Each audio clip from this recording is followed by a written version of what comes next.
Sebring. They were very lucky that everyone was okay.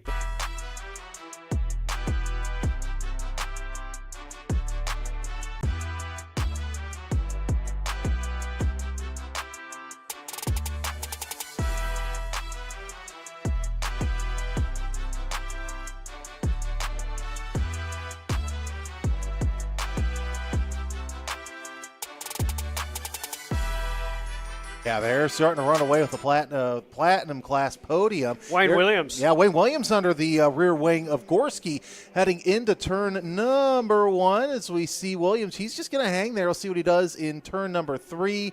Missig.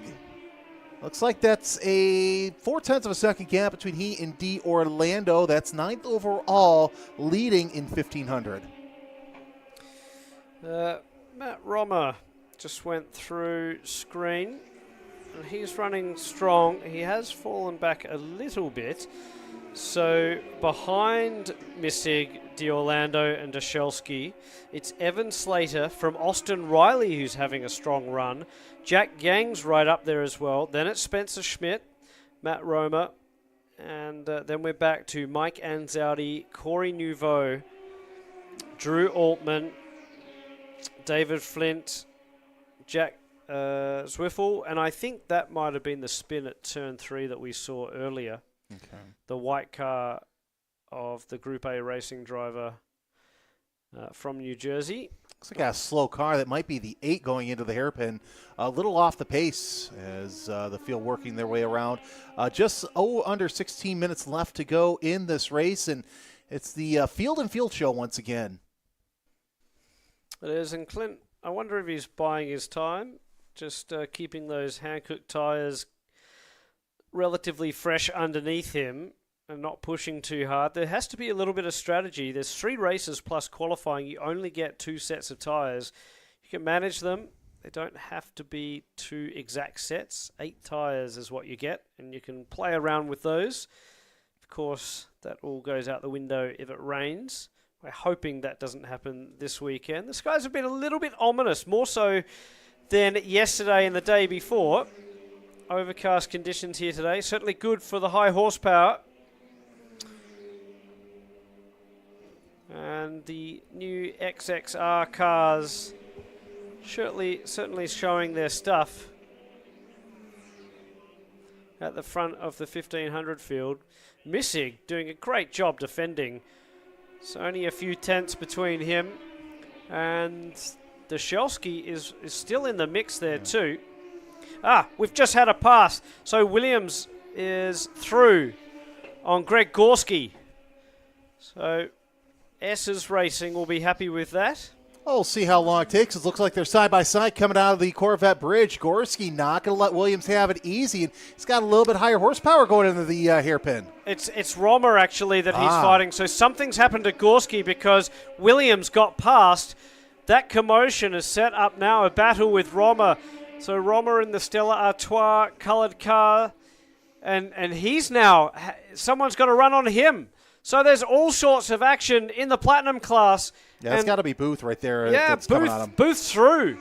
So the to and fro, the jockeying of position, the guys running hot into the braking zones, and they're not getting the greatest of exit around turn 7, which is easy to do. That corner is an exceptionally long radius hairpin. Also noted down the front straightaway, Blander trying to defend for position in 1340. So now we're going to get into go time in this race where a lot of drivers are having to defend from position because they know they don't have much time left in this first race. Absolutely. And in 1340, Chris McMurray is still doing the job that he needs to do. McMurray was a little bit lucky in the end, as we're side by side and D'Orlando's through on Missig. And now it looks like Dashelski's having a crack as well. So they come down the back straight. They're all tuck up under the rear wings. Lots of slipstream being generated by these downforce cars. You can see the big rear diffusers helping out the rear wing as well. And we'll see what happens as they go down into 17.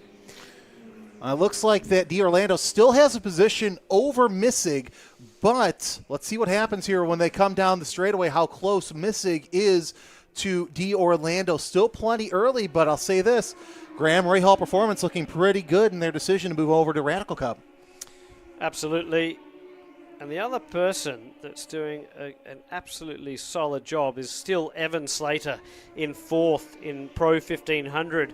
He's having a quiet race, effectively by his lonesome, but after the gap was established between himself and that front 3, he's really kept up with them in terms of pace, and he's certainly got a long gap between himself and the guys behind.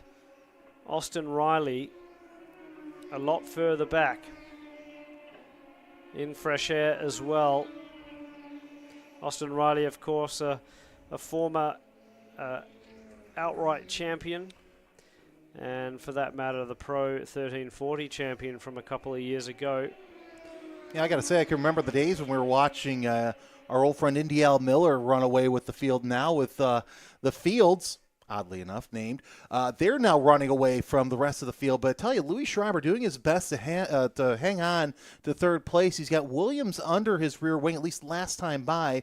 Gorski and Booth also, they're a little bit further back, but if something happens, they're always there to pounce. I think as this season progresses, the dark horses for me, certainly a Gorski. I think he's going to come through. Chris Romer as well with all of his experience. Kevin Poitras showed some extreme speed at Road America. Oh, new leader. Clinton has gotten ahead of John. Wow. So there you go. John Field, the reigning champion, has some answering to do now. It's going to be tough around the dinner table when it's father and son racing. John and Clint Field won't quite have that with the Romers. Chris Romer is running in a different class to his son Matt. It's great to see them both out here, but it's amazing how many times we see this in the Radical Cup North America Series. Families racing together and enjoying their motorsport, enjoying these bucket list racetracks. Some big events. There's a big lockup and into the escape road, I think. So looks like one of the fields it may have been. Nope. I think it may have been. It's certainly the colours. I just wonder whether that was John Field. But it was a big moment down into Turn 7. You could see he couldn't pull it up, and it took to the escape road. So if that's the case, that's going to give Schreiber, that's Clinton the 36. Clint's the one with the white, correct? Clint is the one with the white. Okay, so look at that. New battle for 2nd place, John Field and Louis Schreiber. So that lockup has given Schreiber a chance to move up from the pack. And you'd never count out, new battle for 2nd. I believe that's 2nd. Yeah, that is 2nd. So I think the order at the moment is Clint Field from Schreiber. Oh, nope, there we go. So we got John Field 2nd, okay. Schreiber in 3rd. It's a little hard to tell there with everything moving. But nonetheless, Schreiber doing all he can to keep up with John Field, even after that mishap in the hairpin. Yeah, Chris Romer is not far behind there. He is going down the back straightaway. Kevin Poitras, a solid run in 8th position. We've got a yellow flag on the straightaway. That must be down in Turn 1. Can't quite see whether there's just a car pulled over to the exit of pit lane, perhaps, something like that. Maybe that flag has been backed up. Something to watch out for, too. We got a pit lane official in front of us who's watching on track the underneath of the cars. So somebody, it looks like it's Greg Gorski. Something's wrong that might be doing some dragging. Yeah, and quite possible around here. The cars do take a hammering, of course. They run low to the ground. These bumpy concrete sections of Sebring.